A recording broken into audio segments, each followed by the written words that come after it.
ಕಾನೂನಿನ ಅರಿವು ಅಗತ್ಯ. PSI ಯತೀಶ್ ಉಪ್ಪಾರ್. ವಿಜಯಪುರ ಜಿಲ್ಲೆಯ ಬಸವನ ಬಾಗೇವಾಡಿ ತಾಲೂಕಿನ ಕೊಡಗಿ NTPC ಪೊಲೀಸ್ ಠಾಣೆಯ PSI ಯಾದ ಯತೀಶ್ ಉಪ್ಪಾರ್ ಅವರು ತೆಲಿಗೆ ಹತ್ತಿರದ 18ನೇ ಕ್ರಾಸ್ನಲ್ಲಿ ಸಾರ್ವಜನಿಕರಿಗೆ ಕಾನೂನಿನ ಬಗ್ಗೆ ಮಾತನಾಡಿ, ಅನಾವಶ್ಯಕ ಪೊಲೀಸ್ ಅಧಿಕಾರಿ ನೀವು ಅರೆಸ್ಟ್ ಆಗಿದ್ದೀರಾ ಎಂದು ವಿಡಿಯೋ ಕರೆಗಳು ಬಂದರೆ ಯಾರೂ ಹೆದರುವ ಅವಶ್ಯಕತೆ ಇಲ್ಲ. ಕೂಡಲೇ ಪೊಲೀಸ್ ಠಾಣೆಗೆ ಬಂದು ದೂರು ದಾಖಲಿಸಿ ಮತ್ತು ಯಾರಾದರೂ ಅನುಮಾನಾಸ್ಪದ ವ್ಯಕ್ತಿಗಳು ಓಡಾಟ ಕಂಡು ಬಂದರೆ 112 ಕರೆ ಮಾಡಿ ನಮಗೆ ಸಂಪರ್ಕ ಮಾಡಿ. ಹಾಗೂ ಚಾಲಕರು ಅತಿಯಾದ ವೇಗವಾಗಿ ವಾಹನ ಚಲಾವಣೆ ಮಾಡಬೇಡಿ.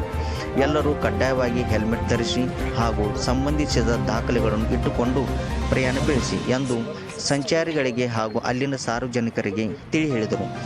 ಸೈಬರ್ ಪ್ರಕರಣಗಳಿಗೆ ಸಂಬಂಧಿಸಿದಂತೆ 1930 ಸಹಾಯವಾಣಿಗೆ ಕರೆ ಮಾಡಿ ಜನಜಾಗೃತಿ ಮೂಡಿಸಿದರು.